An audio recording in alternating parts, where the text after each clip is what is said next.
오늘은 함께 읽으신 데살로니가 후서 2장 1절에서 12절 말씀을 중심으로 데살로니가 후서 전체 말씀을 함께 다루도록 하겠습니다. 설교 제목을 이렇게 잡았습니다. 보이지 않는 것을 볼 줄 아는 힘이 믿음입니다. 오늘 데살로니가 후서까지 우리가 다루게 되면 사도 바울이 교회에 보낸 편지를 다 다루게 됩니다. 저희가 다루었던 로마서부터 오늘 다루게 될 이 데살로니가 후서까지는 모두가 다 특정 교회를 향해서 쓴 바울의 편지입니다. 그러니까 1차적으로는 편지를 받는 교회가 어떤 상황에 있었는지를 우리가 잘 알아야만 본문의 말씀을 제대로 이해할 수가 있습니다. 그래서 그 교회를 향하신 하나님의 마음을 저희가 잘 이해하게 되면 하나님은 또 오늘날 우리에게 우리 교회들이 어떤 모습이기를 원하시는지 그 하나님의 마음도 우리가 잘 이해하게 될 것입니다. 이제 다음 주부터는 디모데 전서가 시작이 될 텐데요. 디모데 전서, 디모데 후서, 디도서, 빌레몬서 이런 성경은 교회에게 주시는 말씀이 아니라 사도 바울이 한 개인에게, 그러니까 디모데라고 하는 사람, 디도라고 하는 사람, 그리고 빌레몬이라고 하는 사람에게 하나님의 마음을 전하는 내용을 쓴 편지입니다. 이걸 목회 서신이라 그렇게 말하는데요. 교회 서신과는 또 약간 또 다른 성격을 가지고 있습니다. 그래서 다음 주부터 또 그 말씀을 다루어 가도록 하겠습니다. 이제 오늘 데살로니가 후서를 저희들이 이해하려면 우리가 지난주에 다루었던 데살로니가 전서 말씀을 먼저 이해하고 계셔야 합니다. 이 성경은 따로 쓰여진 게 틀림없는 사실이지만 그럼에도 불구하고 어떤 상황이냐면 데살로니가 전서를 보내고 났는데, 그런데 그 편지 때문에, 그리고 또 그 편지를 또 제대로 이해하지 못한 그런 사람들이 또 생겨나면서 그것 때문에 또 문제가 생겼던 겁니다. 그래서 이 문제를 또 해결하기 위해서 두 번째 편지를 쓰게 되는데 그게 데살로니가 후서입니다. 여러분, 지난주 말씀 여러분 혹시 기억이 나십니까? 제가 여러분들에게 너무 큰 걸 기대했나요? 지난주에 우리가 다루었던 데살로니가 전서, 여러분 설교 제목 기억나십니까? 마지막을 알고 오늘을 살아야 합니다. 그렇게 제목으로 말씀드렸죠. 저와 여러분들의 인생뿐만 아니라 교회도, 그리고 세상의 역사도 모든 것에는 마지막이 있다라고 하는 이 사실을 우리가 기억하고 그 마지막을 먼저 알고 그리고 오늘을 살아가게 되면 우리가 다른 모습으로 살아갈 수 있다라고 말씀을 드렸습니다. 항상 기뻐하라, 쉬지 말고 기도하라, 범사에 감사하라. 이건 너무나 우리에게 무거운 짐처럼 주시는 그 말씀이지 않습니까? 어떻게 항상 기뻐해요? 어떻게 항상 쉬지 않고 기도할 수 있습니까? 어떻게 모든 일에 우리에게 벌어지는 그 희노애락, 그 모든 일에 우리가 다 감사할 수가 있겠습니까? 그러나 이 일은 마지막을 안 사람, 마지막을 찍고 그리고 지금을 다시 살아가는 그 사람은 여러분 그렇게 기뻐할 수 있는 힘을 얻을 수 있습니다. 마지막을 알고 오늘을 사는 사람은 기도 없이는 살아갈 수 없다라는 사실을 알기에 오늘도 내 모든 삶을 기도로 엮어가게 되는 것이죠. 마지막을 경험하고 온 사람은 지금 내가 이렇게 숨쉬고 살아가고 있는 이것만 해도 이게 얼마나 하나님 앞에 감사한 일인지를 알게 되는 것입니다. 그런데 이런 말씀을 들었던 데살로니가 교회가 이 마지막 예수님의 재림이라고 하는 이 이야기를 듣고 나서 말씀을 잘못 이해하고 그 말씀에 잘못 반응하는 사람들이 생겨나기 시작했던 겁니다. 두 부류의 반응으로 나타났는데요. 첫 번째 부류는 예수님이 재림하신대라고 하는 그런 메시지를 들으면서 그때부터 어디에만 신경을 쓰시냐면 예수님이 언제 재림하실까? 예수님이 어디에 재림하실까? 예수님이 어떤 모습으로 재림하실까? 여기에만 온통 마음을 쓰기 시작하는 겁니다. 그러니 일상의 삶이 다 무너지기 시작하는 거예요. 여러분 그 흔적이 어디 있냐면 여러분 2장 1절과 2절 한번 말씀 한번 보시겠습니까? 2장 1절 2절 저와 같이 한번 읽도록 하겠습니다. 시작. 형제들아, 우리가 너희에게 구하는 것은 우리 주 예수 그리스도의 강림하심과 우리가 그 앞에 모임에 관하여 영으로나 또는 말로나 또는 우리에게서 받았다 하는 편지로나 주의 날이 이르렀다고 해서 쉽게 마음이 흔들리거나 두려워하거나 하지 말아야 한다는 것이라. 아멘. 이게 무슨 말이죠? 우리 주 예수 그리스도의 강림하심과, 그러니까 예수님의 재림과 우리가 그 앞에 모임에 관하여, 마지막 때에 관하여 영으로나, 누가 영으로 들었다라고 한다거나 혹은 말로나 혹은 우리들에게 사도들에게서 편지를 받았다는 그 말 때문에 쉽게 흔들리지 말라, 이렇게 말합니다. 여러분 이건 거꾸로 들으면 데살로니가 교회가 이런 말들에 뭐 했다는 거예요? 흔들렸다는 거죠. 마지막에 왔대. 예수님이 어디에 재림하신대, 어디서 어떻게 재림하신대, 이런 말들을 누가 막 하고 다니는 거예요. 내가 계시를 받았다고 하면서. 그러니까 거기에 자꾸 마음이 흔들리는 사람들이 생겨났다는 겁니다. 여러분, 여기에 여러분, 그러니 이 마지막이라고 하는, 예수님 언제 재림하신다, 그죠? 몇 날, 몇 월, 며칠, 뭐 그런 말 하면서 자꾸 이렇게 이야기를 하니까 어떻게 일상의 삶이 무너지지 않겠습니까? 예수님이 언제 재림하신대, 예수님이 저기 재림하신대, 이런 얘기가 자꾸 교회에서 소문이 돌고, 그러니까 일상의 삶을 사람들이 자꾸 소홀히 하기 시작하는 거예요. 이게 데살로니가 교회의 문제였다라고 하는 것입니다. 또 한 부류의 사람들은 어떤 사람이냐면, 그럼 예수님 재림한다니까, 어차피 이제 곧 마지막이니까, 그러니 난 일 안 해, 이런 사람들이 생기기 시작한 거예요. 여러분 그런 마음 들지 않겠습니까? 어차피 마지막이라고 하니까 열심히 살면 뭐 하겠나, 열심히 살면 뭐 하나, 이런 마음 들지 않겠습니까? 어차피 마지막인데 뭐, 이런 태도를 여러분 가지는 그런 사람들이 생겨났다는 겁니다. 여러분, 그 흔적을 우리가 어디서 보느냐면 데살로니가 후서 3장으로 와보십시오. 10절부터 12절 말씀 한번 보시겠습니다. 제가 한번 읽어드리죠. 10절부터 12절. 우리가 너희와 함께 있을 때에도 너희에게 명하기를 누구든지 일하기 싫어하거든 먹지도 말게 하라 하였더니, 우리가 들은즉 너희 가운데 게으르게 행하여 도무지 일하지 아니하고 일을 만들기만 하는 자들이 있다 하니, 이런 자들에게 우리가 명하고 주 예수 그리스도 안에서 권하기를 조용히 일하여 자기 양식을 먹으라 하노라. 아멘. 예수님의 재림에 대한 이 마지막 때에 대한 소문이 이게 자꾸 이렇게 들려오니까 어차피 마지막이니까 난 일 안 해, 이런 사람들이 생겨나면서 이 문제로 데살로니가 교회가 흔들렸다는 겁니다. 이 문제를 해결하려고 하나님께서 데살로니가 교회에게 바울이 편지를 쓰게 하시는데, 그 내용이 오늘 본문의 내용입니다. 근데 여러분 잘 생각해 보니까 이 두 가지 문제가, 예수님이 언제 오시지, 여기에만 신경을 쓰느라고 일상을 소홀히 하는 이 문제나, 그리고 뭐 어차피 예수님 재림하시니까 마지막이니까 그럼 난 일 안 해, 가정생활 별로 중요하지 않아, 난 일 안 해, 난 돈 안 벌어, 이렇게 하는 이 모든 문제가 근본적으로 무엇 때문에 생겨난 문제냐면, 그들이 듣고 싶은 대로만 말씀을 들었기 때문에 생겨난 문제라는 겁니다. 듣고 싶은 대로만. 바울은 그렇게 전하지 않았거든요. 성경은 그렇게 말해주지 않았거든요. 그런데 그들이 예수님의 재림, 이 마지막 때에 대한 이 하나님의 말씀을 자기들이 듣고 싶은 대로 들어버렸던 거예요. 그러니까 예수님이 언제 오실까, 여기에만 신경을 쓰는 거예요. 예수님 뭐라 그랬습니까? 그날은 아무도 모른다고 분명히 말씀하셨는데, 그런데도 자기 듣고 싶은 대로만 들은 겁니다. 그래서 예수님이 언제 오신대, 예수님이 또 어디에 오실까, 어떤 모습으로 오실까, 그렇게 생각하면서 거기에만 자꾸 신경 쓰면서 그걸 알아맞추려고 하는 그런 사람들이 생겨났고, 또 어차피 마지막이라고 하니까 난 일 안 할 거야, 그렇게 하는 사람들이 또 생겨나게 됐던 겁니다. 그래서 저는 오늘 우리에게도 들려지는 하나님의 말씀을 내가 가지고 있는 생각 가지고 내가 듣고 싶은 대로 그렇게 들어버리는, 그게 여러분 우리가 믿음 생활하면서 가장 심각한 문제 중에 하나라고 저는 그렇게 생각합니다. 우리가 듣고 싶은 대로 말씀을 들어버리면 말씀은 그 기능을 할 수가 없는 거예요. 원래 하나님이 말씀을 주시면서 그 말씀을 주신 의도와 목적이 있는데 거기에는 신경 안 쓰고 그냥 내가 듣고 싶은 대로만 들어버리면 여러분 그 말씀이 기능을 할 수가 없는 겁니다. 왜 이런 태도들이 생겨났을까? 여러분, 이걸 데살로니가 후서가 우리에게 주시는 중요한 교훈이라고 할 수 있는데요, 세 가지를 오늘 여러분과 함께 나누려고 합니다. 첫 번째로는 이겁니다. 저와 여러분들이 듣고 싶은 대로 그렇게 말씀을 듣지 않으려면 첫 번째, 낯선 말씀도 들어야 한다라는 것입니다. 낯선 말씀도. 이게 무슨 말이냐면, 여러분 데살로니가 후서가 길지 않습니다. 3장밖에 되지 않아요. 앉은 자리에서 빨리 읽는 분들이라면 5분이면 읽을 수도 있습니다. 여러분 그러나 한번 읽어보십시오. 근데 내용은 짧지만 그러나 그 내용이 우리에게 익숙하지가 않습니다. 오늘 우리가 읽었던 2장 1절부터 12절 말씀도 여러분들이 한목에 요약을 하려고 하면 잘 안 될 거예요. 왜냐하면 우리가 들었던 익숙한 내용이 아니기 때문에 그렇습니다.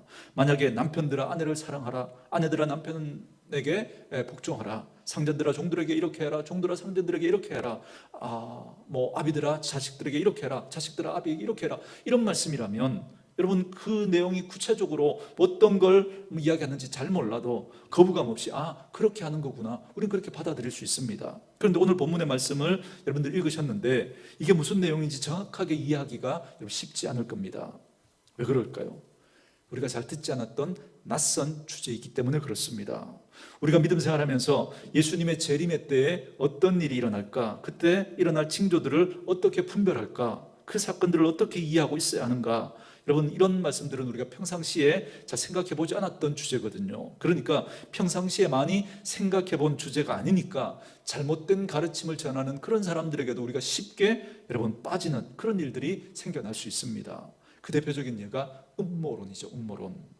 그리고 저도 우리 온누리교회 처음 이렇게 왔을 때, 부임해서 왔을 때, 그때 저도 처음으로 음모론 뭐 이런 이야기 뭐 슬쩍슬쩍 들어보긴 했지만 그런 아주 구체적인 이야기들을 이렇게 들으면서 혹했어요. 저도 혹했다니까, 저도 처음에는. 그런데 제가 성경을 통해서 또 이렇게 더 깊이 그 이야기들을 가지고 생각을 해보니까, 또 말씀을 가지고 점검을 해보니까 아닌 거예요. 여러분, 제가 여러분들에게 늘 말씀드리지만, 여러분, 믿음은 복잡하거나 여러분 이렇게 엉성하거나, 믿음은 어떤 감정적으로 치우치거나 여러분 그런 게 절대 아닙니다. 아주 투명하고 아주 선명하고 아주 분명하고 아주 명확한 기준이, 여러분, 기준을 믿음은 가지고 있습니다. 왜요? 하나님이 우리에게 글로 기록된 이 성경을 주셨기 때문에 그렇습니다. 근데 우리가 주제가 익숙하지 않다고 해서 그런 부분들을 잘 우리가 이해하고 잘 알지 못하게 되면 하나님의 풍성함을 우리가 누릴 수 없게 되고, 또 그리고 잘못된 그런 가르침에 우리가 쉽게 빠질 수 있습니다. 저는 이 말을 여러분들에게 이렇게 설명드리고 싶습니다. 저와 여러분이 말씀에 대한 태도뿐만 아니라 저와 여러분들의 인생을 살아가는 그 인생의 태도도 마찬가지인데요, 약간 열린 자세가 필요합니다. 다시 말하면 안전지대를 벗어나려고 하는 그런 자세가 우리에게 필요하다라는 것입니다. 왜 자꾸 우리가 말씀을 듣고 싶은 대로만 듣는가? 내 안전지대를 벗어나지 않으려고 하기 때문에 그렇습니다. 내가 아는 거, 내가 좋아하는 거, 그리고 내가 익숙한 거 이대로만 말씀을 자꾸 들으려고 하기 때문에 그렇습니다. 그래서 여러분, 저 성도들이 은혜 받았다, 처음에 그런 말에 제가 이렇게 막 그랬는데 나중에 제가 속지 않아요. 성도들이 은혜 받았다, 어떤 말에 은혜 받는 줄 아십니까? 내가 알고 있는 거, 내가 익숙한 거, 내가 좋아하는 거, 그런 말들이 들려오면 아멘, 은혜 받았다 그래요. 그런데 여러분, 우리의 생각하고 부딪히는 말씀들이 있잖아요. 내 생각하고 다른 말씀들이 있잖아요. 사실 거기에 진짜 하나님이 우리에게 주시려고 하시는 마음이 있거든요. 제가 늘 말씀드리죠. 우리가 죄인이 아니라면, 그죠? 그런 문제가 없겠지만 우리가 죄인이기 때문에, 우리가 하나님과 여러분 어긋나 있기 때문에, 그렇기 때문에 하나님의 말씀이 정직하게 우리에게 들려지면 그게 자꾸 우리에게 충돌이 일어나야 돼요. 그게 맞습니다. 그런데 부딪히고 충돌이 일어나면 안 들으려고 해요. 그래서 여러분, 우리가 달라지지 않습니다. 예수를 믿어도. 정말 변화는 언제 일어나는가? 우리가 가지고 있는 생각하고 다른 낯선 하나님의 말씀이 들려왔을 때, 그때 충돌이 일어나는 거예요. 그러면 그 말씀을 가지고 씨름해야죠. 밀어낼 게 아니라. 정말 말씀이 그러한가 씨름하고, 정말 그 말씀이 하나님의 진리의 말씀이라면 그 말씀을 받아들이고 내 생각을 포기할 줄 알아야죠. 그때 변화가 일어나는 겁니다. 근데 우리는 자꾸 내가 좋아하는 거, 내가 익숙한 거, 내가 알고 있는 그것만 자꾸 받아들이려고 하는 거예요. 여러분, 새로운 말씀이 들어오면 또 하나님이 내 생각하고 다른, 그죠? 이 새롭다는 게 뭔가 한 번도 들어보지 못하면 그런 적이 아니라, 내 생각하고 다른 그런 말씀이 들어오면 그 안전지대 바깥에 게 들어오는 거잖아요. 내가 익숙했던 이 안전지대에 있던 게 아니니까, 다른 게 들어오니까 이걸 안 받아들이려고 하는 거예요. 여러분, 수많은 기업들이 사라지고 또 생겨나고 여러분 그러고 있습니다. 여러분, 20년 전만 해도 여러분 뭐 전자제품 그러면 일본의 유명 회사가 딱 떠오르죠. S로 시작하는, 그죠? 그런데 요즘에는 그 회사가 어떻게 됐습니까? 망하지는 않았지만 그냥 뭐 게임기 정도 잘 만드는 회사, 그렇게 전락해버리고 말았습니다. 왜 그럴까요? 여러 가지 뭐 분석이 있을 수 있겠지만 가장 큰 문제 중에 하나가 안전지대를 벗어나지 않으려고 하는 그 사고, 그 생각 때문에 그런 겁니다. 왜요? 이미 점한 자리가 있거든요. 자기가 가지고 있는 다른 기업들이 따라올 수 없는 확고한, 그 뛰어난 그런, 자기들이 익숙하고 자기들이 잘하는 게 있었단 말이죠. 자기들이 이미 점하고 있었던. 그런데 여기에서 벗어나지 않으려고 해요. 우리는 이거 잘하니까 이것만 고집한 겁니다. 여러분, 앞서 있으니까. 그런데 그 안전지대를 벗어나려고 하지 않는데, 그런데 후발주자들은 어떻습니까? 후발주자들은 앞선 주자를 이겨내려면 어떻게 해야 돼요? 본인이 가지고 있었던 그 안전지대를 벗어나야 하지 않겠습니까? 벗어나지 않으면 계속 후발주자로 남을 거니까. 그러니까 이 후발주자들은 어떻게든 그저 이 자기가 있는 그 안전지대를 벗어나서 다르게 생각해보고 다른 시도들을 해보고 뭐 남들이 가보지 않았던 길을 가보려고 하는 거예요. 그런 열린 마음과 안전지대를 벗어나려고 했던 그런 시도들을 수도 없이 했단 말이죠. 그런데 그런 시도들 가운데 어떤 부분들이 성과를 가져오게 될 때 그 부분에 있어서 그 앞선 그 기업들을 넘어서는 그런 일들이 벌어지게 되는 겁니다. 여러분, 우리들의 인생도 마찬가지 아니겠습니까? 저와 여러분도 안전지대가 여러분 우리에게 있습니다. 내가 편한 거, 내가 익숙한 거, 내가 잘하는 거, 그런 것만 가지고 있게 되면 우리가 더 풍성함을 누릴 수가 없는 거예요. 여러분, 믿음의 영역도 마찬가지입니다. 내가 알고 있는 거, 내가 좋아하는 거, 내게 편한 거, 이것만 가지고 있으면 하나님이 우리에게 새로운 일들을 행하려고 하시는데, 하나님 우리에게 뭔가 변화를 일으키려고 하시는데, 그런데 우리가 그걸 안 받아들이니까 여러분 우리의 삶에 변화는 여러분 없게 되는 겁니다. 여러분, 제 이야기를 예를 들어서 설명을 드리면, 여러분 뭐 누구나 마찬가지였겠지만 우리가 그죠? 뭐 학교 다닐 때부터 뭐 이렇게 또 이렇게 친구들끼리 모이면 그죠? 뭐 길다방, 그래서 자판기를 중심으로 맥심 커피, 그죠? 그렇게 먹고 인스턴트 커피 늘 쉽게 접할 수 있으니까, 뭐 또 목회자 신방을 가면 또 뭐 얼마나 많이 또 내어줍니까? 자꾸 이렇게 달달한 그 맛에 익숙해지니까 저도 믹스 커피를 굉장히 좋아했습니다. 그러다가 제가 신방을 하는데, 그때는 뭐 카페라는 것도 익숙하지 않았어요. 그런데 저희 교구 집사님 중에 한 분이 이제 카페를 이제 오픈해서 이제 그 운영을 하고 있었는데, 이제 점심을 먹고 이제 대신방 기간에는 뭐 하루에 25가정도 제가 신방을 해봤거든요. 그러니까 오전에 뭐 출근해가지고 바로 출근도 안 해요. 바로 신방 아침부터 9시부터 신방을 돌아가면 점심 먹기 전에 7가정, 8가정 막 이렇게 신방을 합니다. 그러면 뭐 비몽사몽이에요, 정말. 그런데 점심을 먹고 나면 오후 시간 정말 피곤하거든요. 그런데 그 점심을 먹고 그 집사님 카페에 가서 그 차를 마시는데, 목사님 에스프레소를 한번 드셔보실래요? 그러니까 그게 뭐예요? 제가 그게 뭐예요? 물었는데, 뭐 이게 커피 진한 원액이 있다고 줘보셔. 쓴데 드시길, 저 쓴 거 잘 먹는다고. 그러니까 이 투샷으로 내려가지고 물하고 설탕을 주시더라고요. 그래서 설탕 한 스푼 넣고 저어가지고 딱 마셨는데 입에 딱 붙는 거예요, 제 입에. 뭐 그 맛도 맛이지만, 그러나 오후에 정말 그 오전부터 피곤했는데 제가 정말 피곤한 줄 모르고 그 나머지 15 정도 되는 그까지 신방을 제가 마친 거예요.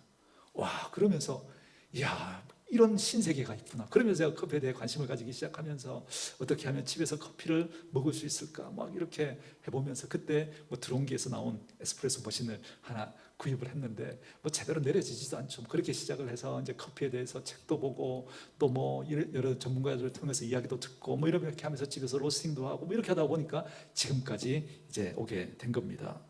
커피의 세계가 정말 이런 세계가 있는지 저는 몰랐던 거죠. 그냥 달달한 그 맥심 커피, 그죠? 인스턴트 커피, 그게 정말 맛있는 줄 알았는데 지금은 거의 뭐 1년에 제가 한 잔도 잘 안 먹을걸요. 뭐 기호니까, 그죠? 뭐 다들 다르겠지만, 그러나 여러분, 제가 이제까지 경험해보지 못한 그런 새로운 또 커피의 세계가 있다는 걸 또 알게 되었습니다. 여러분, 우리가 좀 열린 마음으로 보면, 그죠? 그런 세상들이 참 많아요. 여러분, 우리가 이해하지 못한 그런 세상들, 이게 뭐 쭉 딱 붙는, 그죠? 그런 옷 입고 뭐 이렇게 자전거 타는 분들 보면, 그런데 그 자전거가 한두 푼 하는 것도 아니잖아요, 그죠? 뭐 몇백만 원, 뭐 기본이 그냥 입문하는 게 그냥 몇백만 원이에요. 근데 좀 괜찮은 자전거 그러면은 뭐 기천만, 1,000만 원씩 뭐 훌쩍훌쩍 넘어가더라고요. 그 자전거에 그 돈을 들이면서 뭐 이렇게 뭐 쫙 붙는 옷을 입고, 이거 보면 이해가 안 되지만 그분들의 이야기 세계를 들어가 보면 우리가 알지 못한 그 세계가 있는 거예요. 제가 교육전도사 시절에 이 전사님 중에 뭐 월급이 얼마 안 돼, 사례가 얼마 안 되잖아요, 그죠? 겨우 뭐 2-30만 원 이렇게 받을 텐데, 그런데 그런 돈을 받으면 모아가지고 스피커를 사는데 한 짝을 사는 거예요. 한 짝만, 2개인데 왜 한 짝만 사냐, 그러니까 다음에 돈 모아가지고 한 짝을 더 살려고. 이게 돈이 한두 푼 하는 게 아닌 거예요, 이게. 근데 뭐 우리는 뭐 그냥 뭐 소리 뭐 그냥 이렇게 이어폰 뭐 좋은 뭐 근데 그게 아니라는 거예요. 그 음악을 만드는 분들이 그 CD에 담아놓은 그 음량이나 그걸 생각 만들어 놓은 게 있는데, 그게 일반 어떤 스피커나 뭐 이어폰으로는 그걸 다 표현해내지를 못한다는 거예요. 거기에 맞는 그런 앰프와 거기에 맞는 스피커가 이렇게 딱 맞추어졌을 때 그런 세계가 있다는 거예요.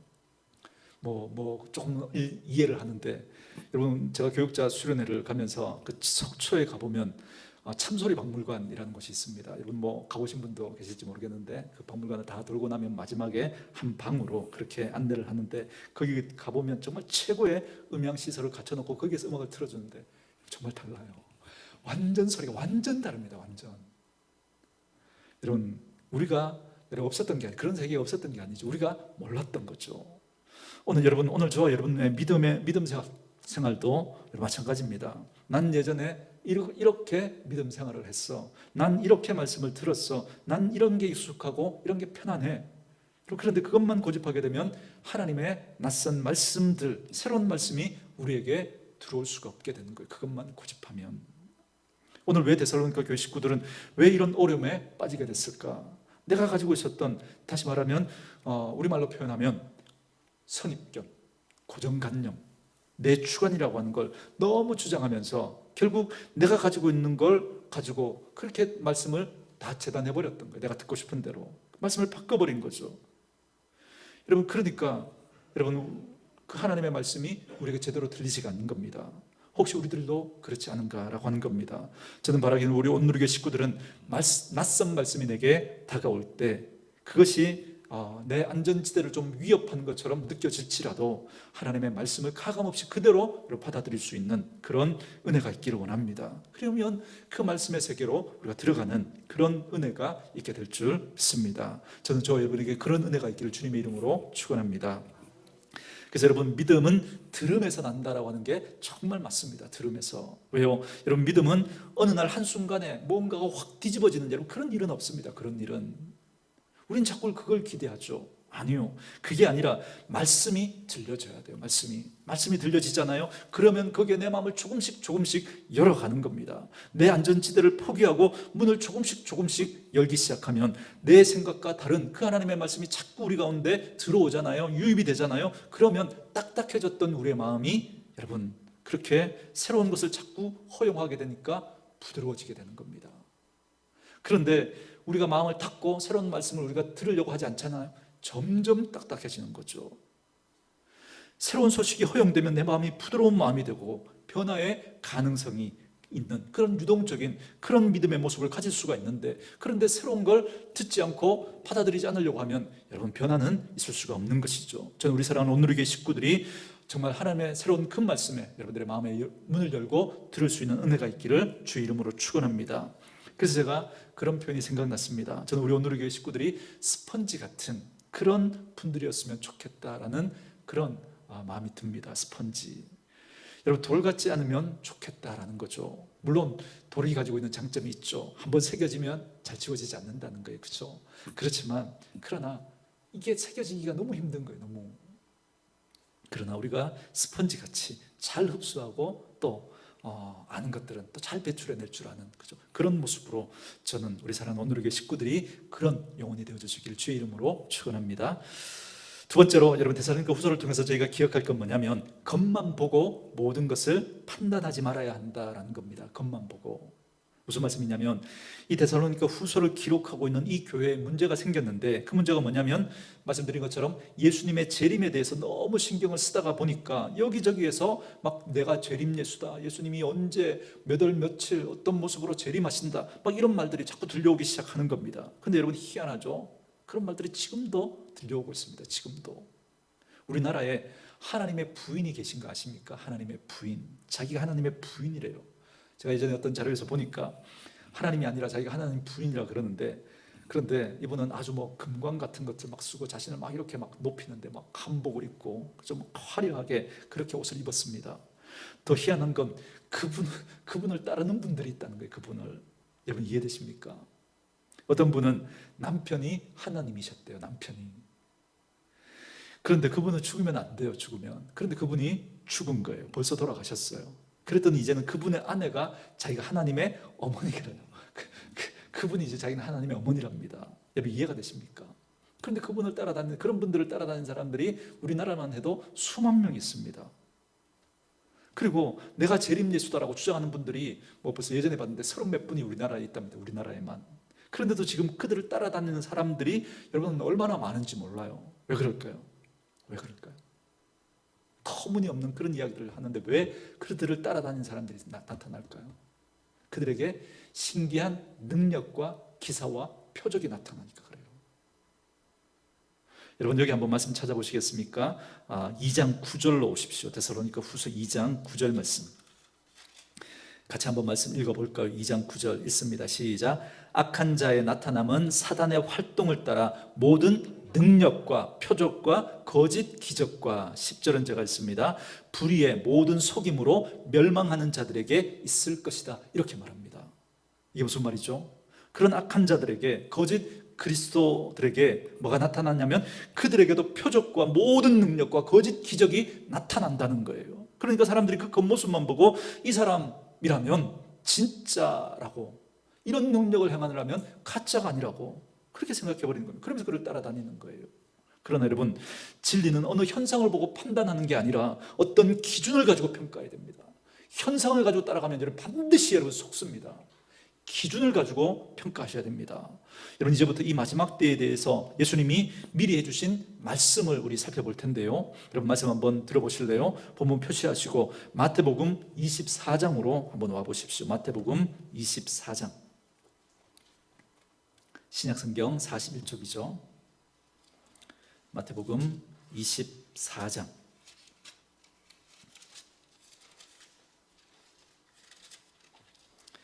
4절과 5절 말씀 우리 같이 한번 읽어볼까요? 4절, 5절 같이 읽습니다. 시작.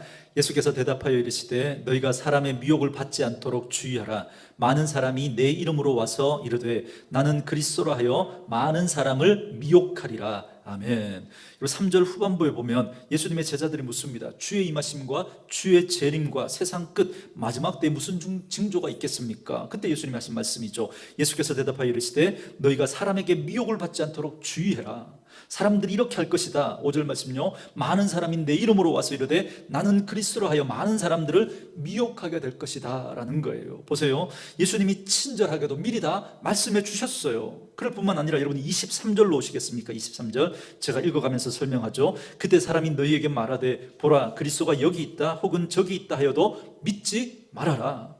오늘날처럼 여기저기에 내가 하나님이다, 하나님의 아들이다, 예수의 둘째 동생이다 그렇게 말하는 사람, 내가 재림주다, 내가 감람나무다 그렇게 말하는 그런 사람들이 여기 있다 저기 있다고 해도 뭐 하지 말라는 거예요? 믿지 말라는 거예요. 24절 말씀, 거짓 그리스도들과 거짓 선지자들, 여러분 여기 복수로 여러분 써놓았다라는 걸 여러분 주목하셔야 됩니다. 이런 사람들이 한두 명이 아닐 거라는 거예요. 한두 명이. 거짓 그리스도들과 거짓 선지자들이 일어나, 그 다음 표현 잘 보세요. 큰 무엇이요? 표적. 그 다음에 또 무엇이요? 기사를 보여줄 거라는 거예요. 우리가 하지 못하는 이상하고 놀랍고 신기한 일들을 그들이 할 거라는 겁니다. 그러나 그 겉모습에 마음을 빼앗겨버리면 안 된다라고 말씀하는 거죠. 왜요? 그들이 그렇게 하는 목적이 있습니다. 그 목적이 뭐라고요?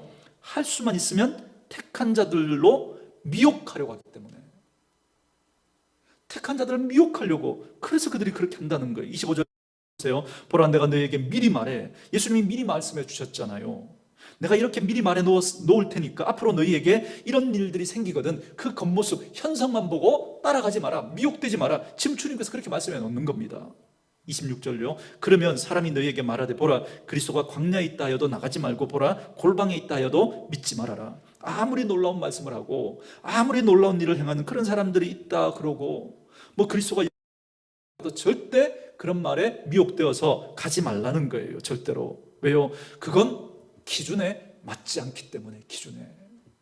무슨 기준요? 27절 이렇게 말씀하시죠. 이 말씀 여러분 잘 이해하셔야 됩니다. 번개가 동편에서 나서 서편까지 번쩍임같이 인자의 임함도 그러하리라. 여러분 이게 무슨 말이죠? 여러분 번개가 어떻게 임하죠? 번개가 번쩍하고 여러분 동에서 빡 쳤어요. 그러면 어디서도 여러분 다 알 수 있어요? 서쪽에서도 다 알 수 있죠. 그렇죠?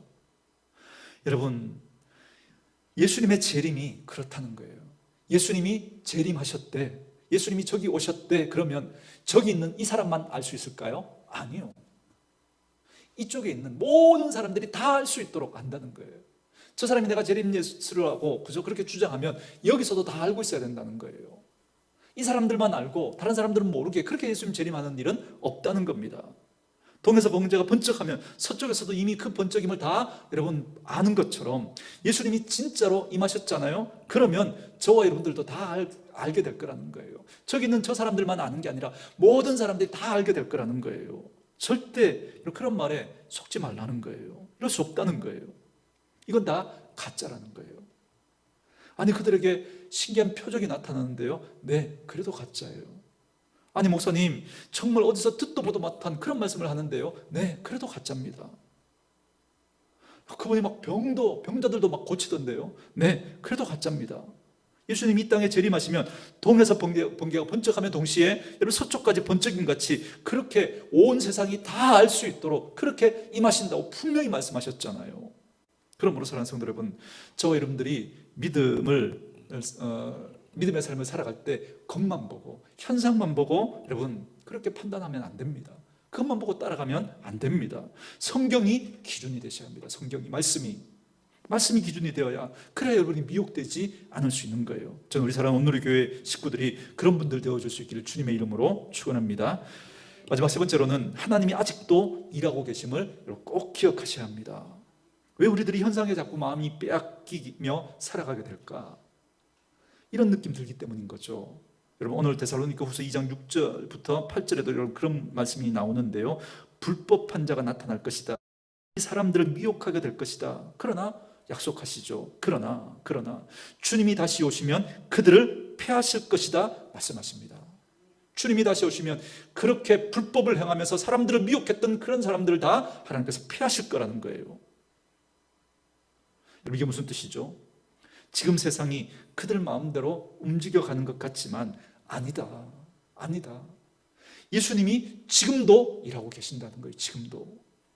지금도 하나님이 일하고 계신다는 거예요. 그분의 때가 오면 하나님이 다 정리하실 거라는 거예요. 그죠? 하나님이 지금도 일하고 계시다는 거예요. 저는 이런 생각을 합니다. 우리에게 주어진 과거는 변하지 않는 사건이 되어서 우리에게 교훈을 줍니다. 그래서 오늘을 그 과거를 가지고 우리가 오늘을 해석하고, 그리고 미래를 또 하나님이 그렇게 역사하셨으니까 미래에도 하나님 그렇게 일하실 거예요. 우리 기대를 갖게 하는 거거든요. 그래서 저는 역사가 굉장히 중요하다고 생각합니다. 역사를 통해서 그런데 배우지 못하는 그런 사람들 있죠. 그런 사람이 어리석은 사람인 거죠. 여러분, 잘 생각해 보세요. 우리 이런 생각하죠. 여러분, 요즘 세상이 하나님이 움직여가는 것 같으세요? 아니면 세상의 권력을 잡은 자들이, 강대국이 움직여가는 것 같으세요? 여러분, 어떻게 생각하십니까? 믿음으로 대답하지 마시고 여러분이 느껴지시는 대로 그렇게 한번 대답하시면, 여러분, 누가 세상을 움직여가는 것 같습니까? 권력을 가진 사람들, 강대국이, 그죠? 움직여가는 것 같죠. 그러나 여러분, 정말 그런 것 같습니다. 우리 가정도 하나님이 지금 우리 가정을 책임져 주고 있는 것 같으세요? 아니면 우리가 그냥 꾸역꾸역 그렇게 살아가고 있는 것 같습니까? 한번 생각해 보세요. 우리 자꾸 어떤 판단이 드냐면, 자꾸 이렇게 정말 하나님이 역사하시는가, 그런 생각이 자꾸 들고, 세상에 권력을 가진 사람들이 주장하는 것 같고, 그런 권세자들이 다스려가는 것 같고, 세상의 상황과 형편이 그냥 우리를 그렇게 몰고 가는 것 같은 그런 느낌들이 자꾸 들어요. 정말 하나님이 일하고 계신가? 그런 마음, 의문이 자꾸 우리에게 듭니다. 그래서 오늘 설교 제목을 이렇게 잡은 겁니다. 보이지 않는 것을 볼 줄 아는 힘이 믿음이라는 겁니다. 그래서 여러분, 성경은 거듭 얘기합니다. 우리는 믿음으로 살아야 한다. 믿음으로. 우리는 보는 것으로 행하는 자들이 아니다. 그래서 보는 대로 행하는 자들이 아니라 우리는 어떻게 행하는 자들이라고요? 믿음으로 행하는 자들이다. 그 믿음이 뭐냐면 보이지 않는 것을 보는 게 믿음인 거예요. 여러분, 보이지 않는 그 하나님이 일하시면 여러분 보고 싶습니까? 그러면 역사를 보시면 됩니다. 역사를. 여러분, 제가 설명드리죠. 여러분, 절대로 이 세상 강대국들이 주장하는 게 아니라는 걸 여러분, 제가 확실하게 저는 믿습니다. 왜냐하면 과거를 보니까 이건 너무나 확실한 거예요. 여러분, 애굽이, 그죠? 그 근동을 장악하고 있었던 애굽, 이집트가 여러분 지금 어때요? 사라졌죠. 여러분, 아수르라고 하는 그 북이스라엘을 망하게 하고, 그죠? 그 근동을 장악했던 그 아수르, 세계사에 보면 아시리아죠. 여러분, 사라지죠. 바벨론 제국, 세계사에서는 바빌로니아, 그렇게 배웠죠. 바벨론 어떻게 됐어요? 사라졌죠. 그리고 바사, 페르시아 사라졌죠. 그리스 사라졌죠. 로마 사라졌죠. 여러분, 그 당시 로마 제국이 힘을 잡고 있을 때, 그리스가 여러분 세상을 장악하고 있을 때, 페르시아가 세상을 장악하고 있을 때, 모든 사람들은 오늘 저와 여러분들이 느꼈던 것처럼 그렇게 느꼈을 거예요. 저 나라는 절대 안 넘어질 거야. 저 나라가 세상을 주관하고 있는 거야. 시간이 지나면서 그런 나라들은 다 넘어지고 사라져 버렸습니다. 그러니 그 이야기로 오늘을 읽으셔야죠. 오늘 전 세계 모든 권력을 붙들고 있는 것 같은 그 강대국들도 여러분 지나갈까요? 계속 그대로 있을까요? 분명히 지나갈 거예요. 분명히. 역사를 통해서 비추어 보면 분명히 우리는 여러분 알 수 있습니다. 앞으로도 그럴 거예요. 그런 일들은 계속해서 일어날 겁니다. 여러분, 우리에게 놀라운 지도력으로 그렇게 권세를 잡았던 사람들, 그런 인물들, 여러분 어떻게 됐을까요? 히틀러 지나갔죠. 스탈린 사라져버렸어요. 나폴레옹 사라져버렸습니다. 알렉산더 사라져버렸죠. 네, 그들이 통치하고 있을 때 사람들은 우리들과 똑같이 느꼈을 거예요. 저들의 권세는 아무도 꺾지 못할 거예요. 그러나 역사는 그들이 다 지나갔다고 우리에게 알려주고 있습니다. 그러면 오늘 우리 다시 읽어내야 하지 않을까요? 오늘의 지도자들은 어떨까요? 세상의 지도자들 다 지나갈까요? 지나가지 않을까요? 지나가겠죠. 앞으로도 그런 일은 계속해서 일어나게 될 것입니다. 그러니 여러분, 그렇게 세상 속에 그런 나라들, 그런 지도자들, 그런 인물들 다 지나갔습니다. 그러나 하나님의 나라는 정말 겨자씨 한 알만큼 그렇게 미약하게 시작했던, 그죠? 아브라함으로부터 시작했던 그 하나님의 나라가 여러분 점점 왕성해지고 있습니다. 겨자씨 그 하늘 같은 그 하나님의 나라가 여러분 점점 왕성하고 있습니다. 꾸준히 예수 그리스도를 통해서 그 하나님의 나라가 계속해서 자라고 있어요. 그리고 그리스도의 재림과 다시 오심으로 그 하나님의 나라는 완성되게 될 것입니다. 여러분, 성경이 왜 그렇게도 여러분 그 성경의 이야기 속에 그 세상 나라들, 애굽, 아수르, 바벨론, 페르시아, 그리스, 로마 이런 나라들을 기록해 놓았을까요? 이 얘기하는 것 아닐까요? 봐라, 그 나라들 다 지나가지 않았느냐? 그 나라의 통치자들 다 지나가지 않았느냐? 그러나 하나님의 나라는 영원히 멸망하지 않을 것이며 그 나라의 주관자이신 예수 그리스도는 이제 지금도 앞으로도 영원한 통치자로 남게 될 것이다. 그리고 그 주님이 다시 오시는 날 하나님께서 심판하실 것이라고 그렇게 말씀하십니다. 그러니 여러분, 이 땅이 어떻게 흘러가느냐가 아니라 여러분, 이 땅에 보이지 않는 하나님의 나라가 어떻게 움직여가는가, 그걸 바라보며 다시 우리의 믿음의 걸음을 바르게 그렇게 세워야 하지 않겠습니까? 자꾸 현상에만 그렇게 마음 빼앗기지 말고 보이지 않는 그 하나님의 나라에 우리가 마음을 두고 그걸 볼 줄 아는 그 믿음을 가지고 오늘도 그 하나님의 나라를 소망하면서 오늘 우리에게 주어진 그 믿음의 삶을 우리 바르게 걸어가야 하지 않겠습니까? 사랑하는 성도 여러분, 여러분의 자녀의 문제, 여러분의 가정의 문제, 여러분의 생업의 문제, 우리 교회의 문제, 지금은 그 상황과 그 형편이 우리를 그렇게 다 막 이렇게 몰고 가는 것 같고 흔드는 것 같지만 여러분 기억하십시오. 지금도 하나님이 우리 자녀를 위해서 일하고 계시고, 지금도 하나님이 우리 가정을 위해서 일하고 계시고, 지금도 하나님이 우리 교회를 위해서 일하고 계시고, 지금도 하나님이 이 나라와 이 민족을 위해서 하나님은 일하고 계신 줄 믿습니다. 기억하십시오. 그래서 우리 주님이 다시 오실 것이라고 하는 그 약속을 지금 주고 있냐면 지금도 하나님이 일하고 계신다라는 걸 알려주고 있습니다. 여러분, 악한 자들, 큰한 자들에게 너무 마음 빼앗겨버리지 마십시오. 하나님은 내버려 두고 계신 거예요. 그게 하나님의 심판이라고 말하고 있습니다. 내버려 두시는 거예요. 그리고 그 혼란하고 아픈 그 시간들을 통해서 하나님은 일하고 계신 거예요. 하나님의 사람들을 믿음으로 그렇게 연단하고 단련하고 세워 가시는 겁니다. 지금도 하나님은 그렇게 신실하게 역사하고 계십니다. 그러니 여러분, 우리가 눈에 보이는 그 현상만 가지고 함부로 판단하면 안 됩니다. 다시 믿음으로 여러분 그 하나님의 일하심을 바라볼 줄 아는, 그래서 그 하나님의 일하심 때문에 오늘도 여러분 좌절하거나 절망하지 마시고 소망 가운데 또 믿음으로 사는 저와 여러분 되어줄 수 있기를 주님의 이름으로 축원합니다. 데살로니가 후서에서 나타난 아주 귀하고 놀라운 말씀 한 말씀만 그렇게 나누고 말씀 마치겠습니다. 3장 2절 말씀 한번 찾아보겠습니다. 3장 2절 제가 여러분들에게 읽어드리겠습니다. 데살로니가 후서 3장 2절 말씀. 또한 제가 읽어드릴게요. 또한 우리를 부당하고 악한 사람들에게서 건지시옵소서 하라. 그 다음 같이 읽을까요? 읽습니다. 시작. 믿음은 모든 사람의 것이 아닙니다. 아멘. 뭐라고요? 믿음은 모든 사람의 것이 아니래요. 오늘 저와 여러분들이 이 말씀을 들었습니다. 안전지대 때문에 그냥 포기하지 마시고 안전지대를 벗어나서 마음을 여시고 이 말씀을, 좀 낯선 말씀을 받아들이시라고. 보이지 않는 것을 볼 줄 아는 힘이 믿음이라고. 그런데 그 믿음은 누구나 다 가질 수 있는 게 아니라는 거예요. 저는 저와 여러분들이 그 믿음을 가지신 분들 될 수 있기를 주님의 이름으로 축원합니다. 하나님은 먼저 보고, 여러분의 삶을 보십시오. 하나님을 먼저 보고, 그래야 여러분 우리가 지치지 않을 수 있고, 그래야 우리가 그 믿음의 길을 바르게 살아갈 수 있습니다. 그래서 하나님을 먼저 보고 우리의 삶을 보시면서 승리하는 그 믿음의 걸음들이 될 수 있기를 주님의 이름으로 축원합니다.